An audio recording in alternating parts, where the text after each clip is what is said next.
Okay, so ice and the slice very quickly. So this is a sort of, I say, a campaigning documentary by Luc Jacquet, March of the Penguins.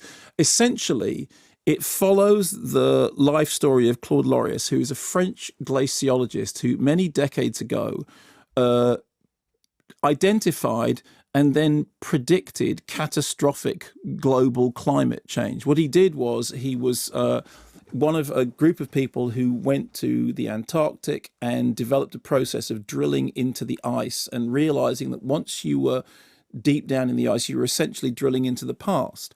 And what you could do from, there's a lovely moment in it which they talk about, they've got a bit of ice that they've dug up from thousands and thousands of years ago, and it's an offshoot of ice, and somebody says, well, let's stick it in a glass of whiskey because it deserves to be. And they put it in a glass of whiskey, and as he looks at it, he realizes that bubbles come out of the whiskey, and he realizes that the air that is being released with this is another way of dating it. So he develops a system which in conjunction with a number of other things gives you an extraordinary document of climate and climatic change. And essentially what the film then does is to argue, although if by saying it argues, it almost suggests that there is a counter-argument, which there isn't. This is a film which says, look, he discovered this stuff, he sort of proved it, he predicted that this stuff was going to happen, and it does happen. He's now in his 80s, and he says at the beginning, I am an old man, sad to see that he turned out to be right. Sad to see that his predictions turned out to be true.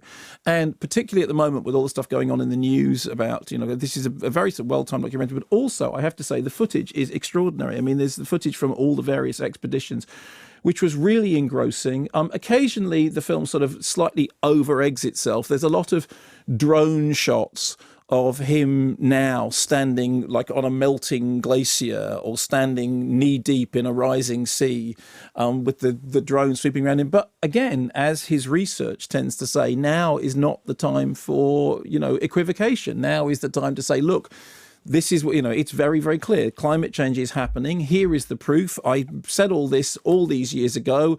There really isn't a counter-argument, and we need to do something about it now. So it's polemical in as much as it 100% just takes this as read, and it then shows you the evidence. The evidence is compelling, but funnily enough, what I liked about the film was I found it a really sort of engrossing visual. I mean, there is extraordinary stuff captured on camera, plane crashes when they're trying to get out of the ice and the way. I mean, you really couldn't have made some of this stuff up. And the moment in which they drop the ice into the whiskey, and he talks about how that was, I thought it was really engrossing, really interesting, never got bored, and visually plenty to look at, and a very important story.